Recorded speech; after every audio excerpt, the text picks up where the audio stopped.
오늘 저는 따뜻한 이야기로 여러분이 푹 잘 수 있도록 도와드릴게요. 그러니 좋아요와 구독 부탁드려요. 그 이름은 윤석주라. 어릴 적부터 신동이라 불리며 학문에 뛰어났던 이가 20살이 되기 전에 진사가 되었고 현명하고 품위 있는 아내 민하영과 혼인하여 부부의 연을 맺었사옵니다. 두 사람은 서로를 깊이 아끼고 사랑하였으며 윤석주는 과거 급제를 꿈꾸며 학문에 더욱 정진하였사옵니다. 집안은 살림이 넉넉하여 부족함이 없었고 들판 사이에서 귀한 아들까지 태어나니 그 행복은 더할 나위 없었사옵니다. 그러나 어느 가을날 운명은 잔혹한 손길을 뻗쳤사옵니다. 뒷산으로 바람을 쐬러 나갔던 윤석주는 아내가 사랑하던 들국화를 꺾으려다 풀숲에 숨어있던 독사에게 물려 안타깝게도 세상을 떠나고 말았사옵니다. 갑작스런 비보에 민하영은 사랑하는 남편을 잃은 깊은 슬픔에 잠겼고 삶의 빛은 점점 희미해져 갔사옵니다. 청상 과부가 된 민하영은 앞날이 아득하기만 했고 그리운 남편을 떠올릴 때마다 가슴은 더욱 저미었사옵니다. 어느 깊은 밤 민하영은 눈물로 베개를 적시다 잠이 들었사옵니다. 꿈속에서 그리운 남편 윤석주가 나타나 부드럽게 말하였사옵니다. 하영아, 내가 뜻하지 않게 세상을 떠나 너에게 제대로 이별도 고하지 못했구나. 미안하노라. 우리 하나뿐인 아이와 행복하게 살아가거라. 나와의 인연에 얽매이지 말고 새 삶을 찾아가거라. 이제 나는 떠나노라. 꿈에서 깨어난 민하영은 남편이 더욱 그리워졌고 차라리 그를 따라가고 싶은 마음이 간절하였사옵니다. 그날 밤 안방에서 대들보에 천을 묶고 고리에 목을 내밀려는 순간 곁에서 새근새근 잠들어 있던 아들이 갑자기 울음을 터뜨렸사옵니다. 민하영은 눈물을 흘리며 아이를 품에 안고 속삭였사옵니다. 내가 잠시 정신을 잃었구나. 이 어여쁜 복덩이를 두고 어찌 그런 생각을 했단 말인가. 그래, 이 아이를 잘 키워야 하리라. 이대로 떠날 수는 없느니라. 그날 이후 민하영은 마음을 굳게 다잡고 살림을 알뜰히 꾸렸으며 아들은 무탈하게 잘 자라주었사옵니다. 민하영의 정성 덕에 집안은 여전히 넉넉하였고 아들 윤도경은 훌륭히 성직하고 세상을 떠나고 말았사옵니다. 민하영은 하늘이 무너지는 듯한 슬픔에 잠겼고 아직 3살도 되지 않은 어린 손자를 보며 더욱 가슴이 미어졌사옵니다. 게다가 며느리가 자신과 비슷한 나이에 청상 과부가 된 모습이 너무나 안타까웠사옵니다. 며느리 한소연은 남편을 잃은 슬픔이 깊었으나 시어머니 앞에서는 내색하지 않고 홀로 눈물을 삼켰사옵니다. 민하영은 며느리가 꿋꿋이 버텨내는 모습을 보며 속으로 생각하였사옵니다. 이 아이 참으로 강한구나. 그러던 어느 날 집안일을 살피다 계집종과 하인이 나누는 대화를 엿듣게 되었사옵니다. 새아씨가 밤마다 눈물을 말리도록 흘리신다더라. 시어머니 앞에서는 티도 못 내고 참말로 시집살이 힘들지 않겠나. 그 말을 들은 민하영은 깊은 한숨을 내쉬었사옵니다. 마치 지난날의 자신을 다시 보는 듯 하였사옵니다. 며칠 밤을 잠 못 이루며 고민한 끝에 미나영은 며느리 한소연을 불렀사옵니다. 소연아, 너와 나의 인연은 여기까지인가 싶구나. 우리 집안은 대대로 이런 불행이 없었는데 연이어 가장을 잃은 것은 필시 내가 복이 없는 탓이리라.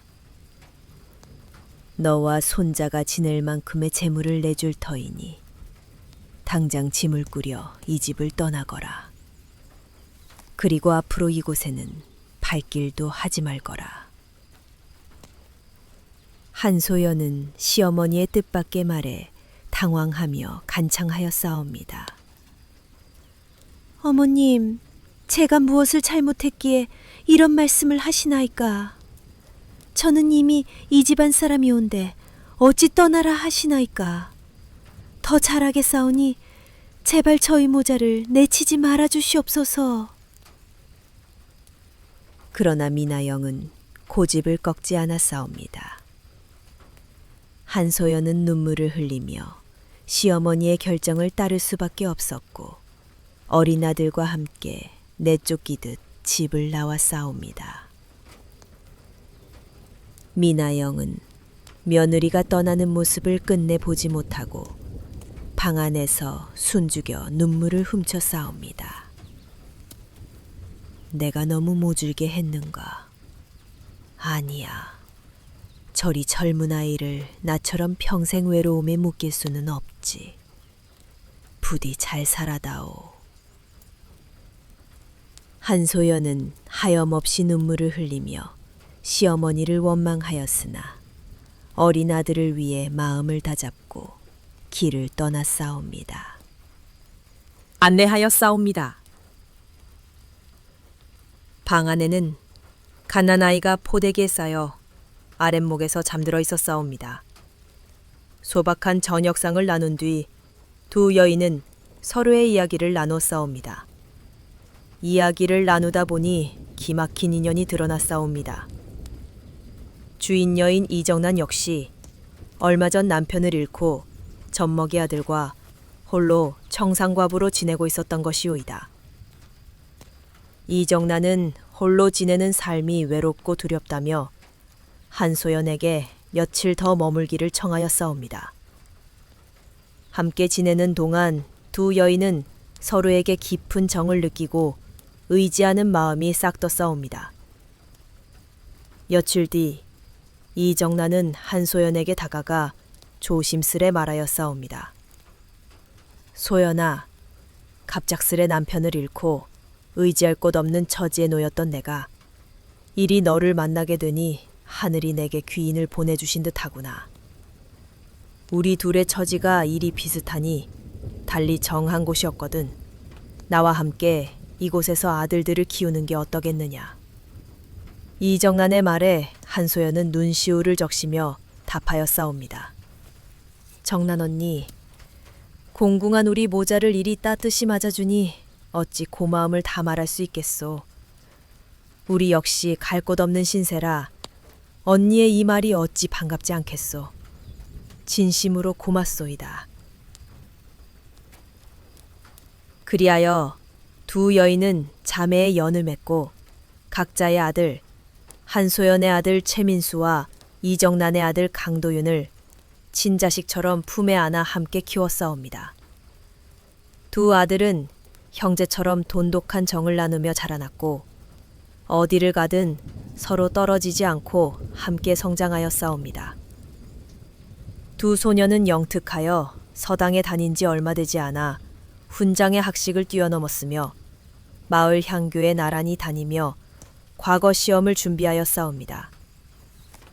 세월이 흘러 민수와 도유는 과거를 보기 위해 한양으로 길을 떠났사옵니다. 두 어머니는 아들들이 훌륭히 성장한 모습을 보며 흐뭇한 미소를 지었고 나란히 한양길을 떠나는 아들들을 배우하였사옵니다. 두 아들은 연마을을 지나던 중 길가에 앉아있는 점쟁이를 보았사옵니다. 민수가 도윤에게 장난스레 말하였사옵니다. 형, 재미삼아 점을 보자꾸나. 우리의 앞날이 어찌 될지 궁금하지 않소? 도윤이 웃으며 고개를 끄덕이자 두 사람은 점쟁이 앞에 앉았사옵니다. 점쟁이는 두 아들의 사주를 살펴보더니 천천히 입을 열었사옵니다. 여보게, 자네들 운세를 보니 이번 과거에 나란히 급제할 팔자라네. 극지할 것이고 동생은 스스로의 선행이 있어야 합격할 것이네. 두 아들은 점쟁이의 뻔한 말에 서로를 마주보며 피식 웃어 싸웁니다. 우리의 어머니들이 어찌나 훌륭하신지 그게 곧 조상의 음덕이 아니겠소? 평소 착하게 살아온 것이 선행이라면 참으로 실없는 점괘로구나. 민수가 웃으며 말하자 도윤이 맞장구를 치며 말하여 싸웁니다. 그러게 말이요. 어서 길을 재촉합시다. 벌써 해가 기울었소. 두 아들은 다시 발걸음을 서둘렀고 날이 저물자 마을 외곽의 기와집 한 채 앞에 이르러 싸웁니다. 하룻밤 묵을 곳을 정하려던 차 집안의 하인이 두 사람을 사랑채로 안내하여 싸웁니다. 그곳에는 백발이 성성한 할머니가 두 아들을 따뜻이 맞이하여 싸웁니다. 이런 도량들이 이리 준수하니 참으로 반갑구나. 마침 잘 왔네. 눈이 어두운 이 늙은이가 홀로 제사를 지내려던 참인데 자네들이 도와줄 수 있겠는가? 충문을 읽고 제주 역할을 해준다면 큰 도움이 되겠네. 두 아들은 홀로 제사를 준비하는 할머니가 안쓰러워 흔쾌히 도움을 약속하여 싸웁니다. 제사상이 차려지자 민수가 충문을 쓰고 낭독하며 제사를 주관하여 싸웁니다. 홀로 제사상 앞에 앉아 술을 올리는 할머니의 외로운 뒷모습을 보니 두 아들은 저도 모르게 눈물이 맺혀 싸웁니다. 제사를 마친 후 할머니는 음복을 나누며 따뜻한 미소를 지어 싸웁니다. 자네들 덕에 처음으로 외롭지 않은 제사를 지냈구나. 내 아들 같은 젊은이들 덕분에 지하에 내 아들도 흡족할 것이야. 앞날에 복이 가득하게 빌겠네. 고맙다. 다음 날 아침 민수와 도윤은 할머니께 정중히 인사하고 다시 한양길을 떠나싸웁니다. 두 아들이 떠난 뒤 마당에 핀 국화꽃이 활짝 피어올라 싸웁니다. 할머니는 국화를 쓰다듬으며 혼잣말로 죽는 데에 있었사옵니다. 잠시 후 깨어난 여인은 떨리는 목소리로 자신의 집을 일러주었사옵니다. 두 아들은 여인이 가리킨 한양의 기와집 앞에 도착하였사옵니다. 집안은 이미 딸이 납치된 소동으로 초상집 같았고 딸이 돌아오자 주인 내외가 허겁지겁 뛰어나와 맞이하였사옵니다. 집주인 장현우는 두 아들을 사랑채로 초대하여 깊이 감사하였사옵니다. 자네들 덕에 내 딸 장소희가 목숨을 건졌네. 행색으로 보아 한양으로 과거를 보러 가는 길인 듯한데 시험을 마칠 때까지 이곳에 머물며 준비하게나 불편함이 없도록 최선을 다하겠네. 민수가 정중히 답하였사옵니다. 어르신의 환대에 감사드리옵니다. 따님께서 화를 면하신 것만으로도 다행이오니 너무 마음 쓰지 마시옵소서. 염치 없으나 며칠 신세를 지겠사옵니다. 장현우는 두 아들의 의젓한 모습을 보고 흐뭇하였으며 이들을 사위로 삼고 싶은 마음이 들었사옵니다.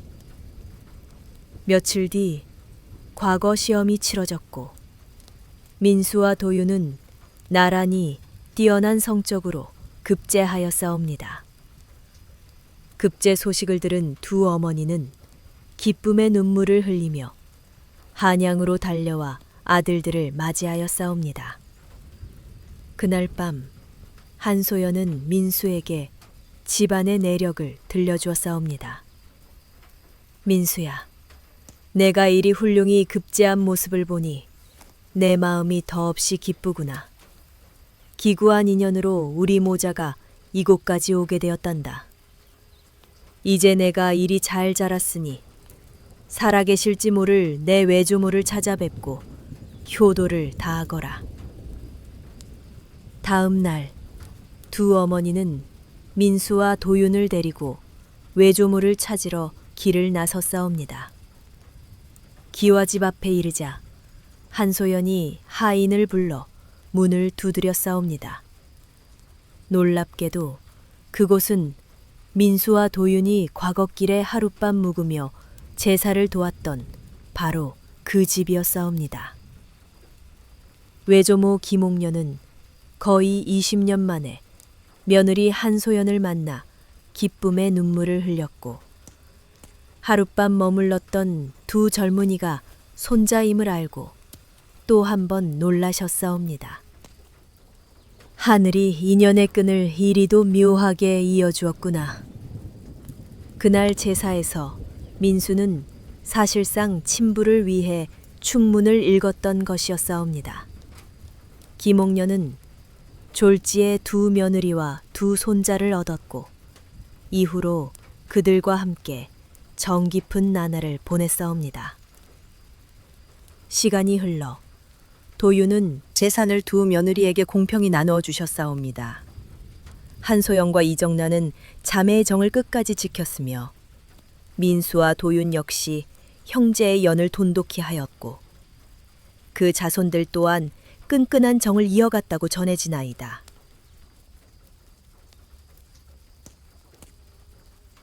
요괴입니다. 고려시대 송도 근방의 번성한 고을에 정승벼슬을 지낸 이도윤 대감이 살고 있사옵니다. 이도윤 대감은 가문의 이름이 높고 재물이 풍족하여 세간의 부러움을 한 몸을 받았으나 하나뿐인 딸 이설아가 눈이 높아 혼사를 맺기가 쉽지 않았사옵니다. 설아는 미모와 지혜를 겸비하였으나 배필을 고른 안목이 워낙 까다로워 중매인조차 혀를 내두를 정도였사옵니다. 어느 맑은 가을날 이도윤 대감은 장터 구경을 다녀오다 우연히 한 젊은 도령을 보게 되셨사옵니다.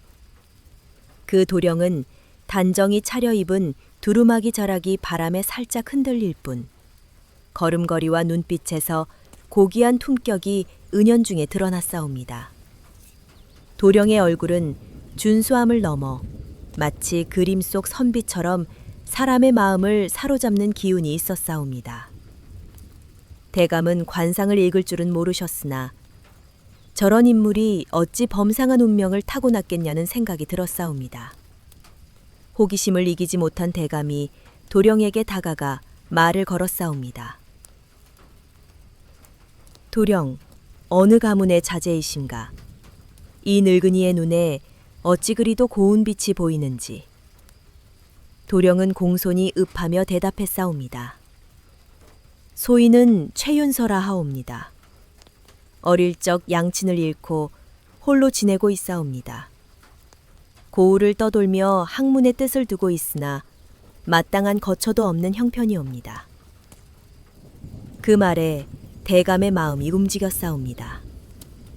그리 신뢰로운 도령이시니 바쁘지 않으시다면 저희 집에 들러 잠시 이야기를 나누지 않겠소?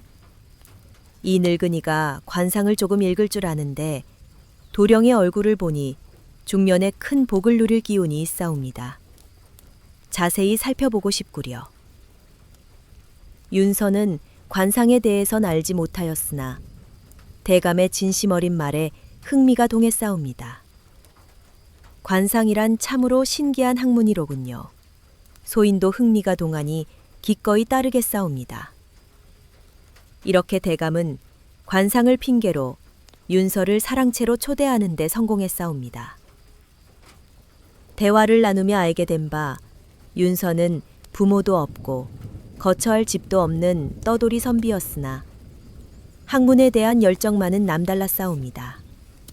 대감은 윤서에게 글 공부를 시켜보니 과연 그 재능이 엄각했사옵니다.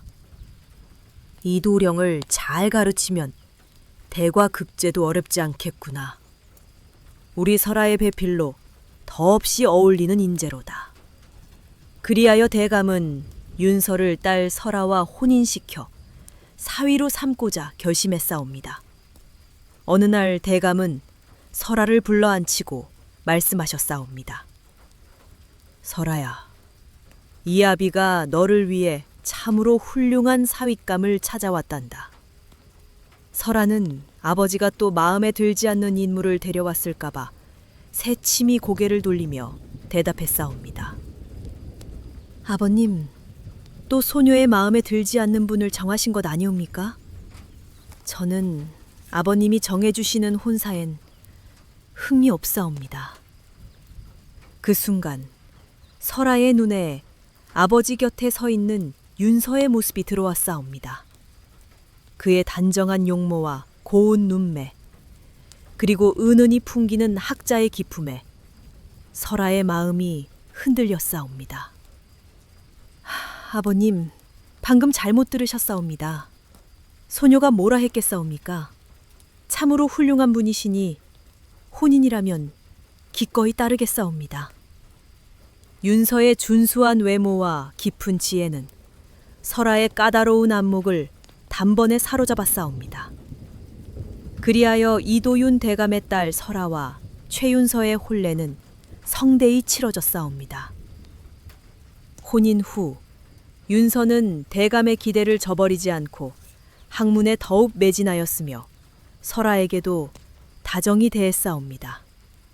설아는 곧 임신하여 배가 산처럼 불룩해졌고 대감 가문은 손자 손녀를 맞을 준비로 분주했사옵니다. 대감은 날마다 웃음이 떠나지 않는 나날을 보내셨사옵니다. 그러던 어느 날 사헌부의 대사원 박지훈이 민간 사찰을 마치고 이도윤 대감의 집에 들렀사옵니다. 대감, 오랜만에 뵙사옵니다. 마을에 경사가 끊이지 않는다고 소문이 자자하여 이 늙은이도 좋은 기운을 좀 얻고자 찾아왔사옵니다. 대감은 반갑게 맞으며 말씀하셨사옵니다. 아이고, 박 대사원께서 어찌 기별도 없이 오셨사옵니까? 어서 사랑채로 드시옵소서. 두 사람은 사랑채에 마주 앉아 술상을 사이에 두고 한 잔 두 잔 주거니 받거니 하며 담소를 나누었사옵니다. 박지훈 대사원이 말을 꺼냈사옵니다. 대감의 사위가 마을에 소문이 자자하옵니다. 도대체 얼마나 준수한 인물인지 이 늙은이가 질투가 날 정도라 직접 보고 싶사옵니다. 대감은 하인에게 윤서를 불러오라 명했으나 하인이 전하기를 윤서가 배앓이를 하고 있다고 했사옵니다. 이를 들은 박지훈 대사원이 말했사옵니다. 용모와 기품 있는 태도에 박 대사원은 연신 감탄을 금치 못했사옵니다. 과연 소문대로로군요. 이리 준수한 도령이 대감의 사위라니 참으로 복 받으셨사옵니다. 그러더니 대사원이 말을 이었사옵니다. 아까 말씀드린 약은 밖에서 기다리는 제 하인이 가지고 있사옵니다. 잠시만 기다리시면 금세 가져오겠사옵니다. 잠시 후 박 대사원이 물이 담긴 그릇을 들고 방으로 들어왔사옵니다. 이 약은 배앓이의 명약 중의 명약이니 어서 드시옵소서. 윤서는 그릇을 받아들고 물을 유심히 바라보며 잠시 머뭇거렸사옵니다. 이를 본 이도윤 대감이 살짝 눈짓을 하며 예의를 지키라는 듯 신호를 보냈사옵니다. 윤서는 마침내 그릇을 들어 물을 단숨에 들이켰사옵니다. 하지만 물을 다 마신 순간 윤서는 갑작스레 얼굴이 창백해지며 그 자리에서 쓰러지고 말았사옵니다. 대감마님, 잠시만 그대로 계시옵소서. 박지훈 대사원이 급히 최윤서를 부축하려 했으나 이미 이도윤 대감은 쓰러진 사위의 몸을 붙잡고 어쩔 줄 몰라 하였사옵니다. 그 순간 놀라운 광경이 눈앞에 펼쳐졌사옵니다. 윤서의 몸에서 사람의 형체가 마치 얇은 껍질처럼 스르르 벗겨지기 시작했사옵니다. 머리에서 발끝까지 그의 준수한 얼굴과 단정한 자태가 허물처럼 벗겨지더니 그 안에서 커다란 너구리가 드러났사옵니다. 사위라 믿었던 윤서는 온데간데 없고 그의 옷자락을 걸친 너구리가 마루 위에 쓰러져 있으니 이도윤 대감은 온몸에 오한이 들며 얼어붙은 듯 서 있으셨사옵니다. 박 대사원은 침착히 대감을 이끌어 마당으로 나가셨사옵니다. 마당 한켠에는 언제 세워졌는지 모를 장승 하나가 누워 있사옵니다. 나무의 결이 거칠고 눈과 입이 투박하게 새겨진 장승의 모습은 마치 오래된 고을의 수호신 같았사옵니다. 박 대사원이 차분히 입을 열어 설명을 시작했사옵니다. 대감마님, 제가 송도를 감찰하며 다니던 중 이 고을의 묘한 기운이 감돈다는 것을 느꼈사옵니다. 세월 동안 산골에서 홀로 지내던 너구리는 인간 세상의 화려함에 호기심이 동했사옵니다. 산에 오르는 사람들을 몰래 관찰하며 그들의 말투와 몸짓을 익힌 너구리는 마침내 준수한 선비의 모습으로 둔갑하여 인간 세상에 발을 내디뎠사옵니다. 그러나 송도의 마을 입구에는 마을을 수호하는 장승이 우뚝 서 있었사옵니다. 그 장승은 천년 바람과 비를 견딘 고목에 눈과 입을 새겨 만든 신령한 존재로 요괴나 잡신이 마을에 들어오는 것을 막는 수호신이었사옵니다. 장승이 너구리에게 호통쳤사옵니다. 이놈 너구리 요괴여, 그 간교한 걸음을 멈추고 똑똑히 들어라. 네가 감히 누구의 눈에 속이려 하느냐? 나는 삼거리에 쳐서 천년 세월을 지켜온 장승이니라. 너 같은 요괴는 이 마을에 발을 들일 수 없도다. 너구리는 꼬리를 내리고 불이 죽은 목소리로 애원했사옵니다. 장승날이 소인은 천년을 산골에서 외로이 보냈사옵니다. 나리께서는 삼거리에서 세상 구경이라도 하셨지만 소인은 고작 산을 오르는 나그네들만 보았을 뿐이옵니다. 심심하고 무료하여 죽을 지경이옵니다. 딱 하루, 단 하루만 송도 구경을 하고 돌아가겠사옵니다. 제발 허락해 주시옵소서. 장승은 너구리의 간절한 눈빛에 마음이 흔들렸사옵니다. 신령한 나무의 심장도 따뜻한 정을 품고 있었던지라 너구리의 약속을 철석같이 믿고 마을로 들여보냈사옵니다. 그리하여 너구리는 송도에 들어와 구경을 하던 중 이도윤 대감의 눈에 띄어 그의 집에 초대되었사옵니다. 대감의 융숭한 대접과 아름다운 딸 설아를 만나게 된 너구리는 산으로 돌아갈 마음을 완전히 잃었사옵니다. 장승과의 약속을 저버리고 인간 세상에서 살기로 한 것이었사옵니다. 그러나 너구리는 너구리일 뿐 그 본성을 숨길 수는 없었사옵니다. 설아가 곧 너구리와 인간의 피가 섞인 아이를 낳게 된다면 가문은 물론 송도 전체가 발칵 뒤집힐 것이 뻔했사옵니다. 이를 막고자 박대사원이 대감의 집을 찾은 것이었사옵니다. 대감이 떨리는 목소리로 물었사옵니다. 아까 주신 그 약은 대체 무엇이옵니까? 페아리에 듣는 명약이라 하지 않으셨사옵니까? 박대사원은 마당에 놓은 장승을 가리키며 담담히 대답했사옵니다. 그 약은 이 장승을 세수시킨 물이옵니다. 이 장승은 삼거리에 세워 요괴와 잡신을 막는 신령한 존재라 하였으나 어리석게도 너구리를 들여보내 있사옵니다. 장승은 대사원의 말에 고개를 숙인 채 속으로 중얼거렸사옵니다. 아, 한 번의 실수로 이리 욕을 먹다니 참으로 억울하도다. 박 대사원이 말을 이었사옵니다. 대감의 따님도 이 약을 드셔야 하옵니다. 따님을 모셔오시옵소서. 대감이 놀라 되물었사옵니다. 설아가 이 약을 마셔도 괜찮겠사옵니까?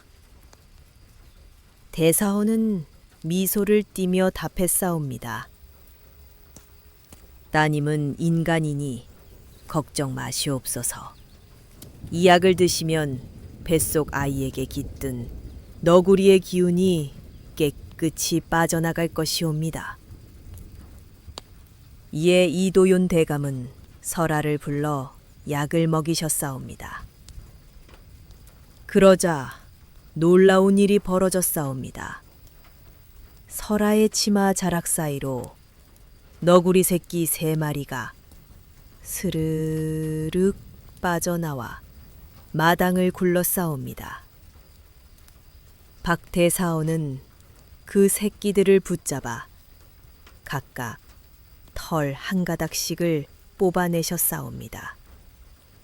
그리고 그 털을 물에 담가 푹 삶은 뒤 하인에게 명하여 그 물을 북악산 깊은 계곡에 버리라 하셨사옵니다.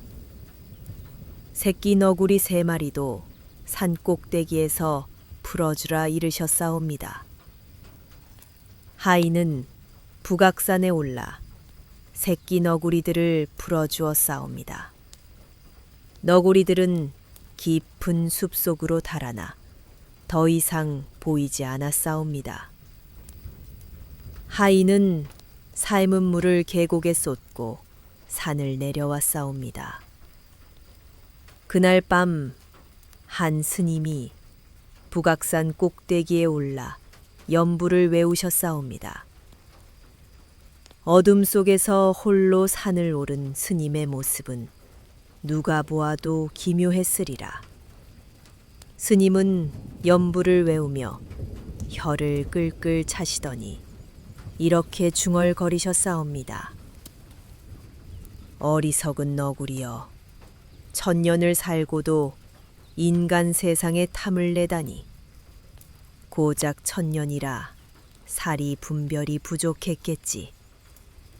나는 만년을 묵은 오솔이라네.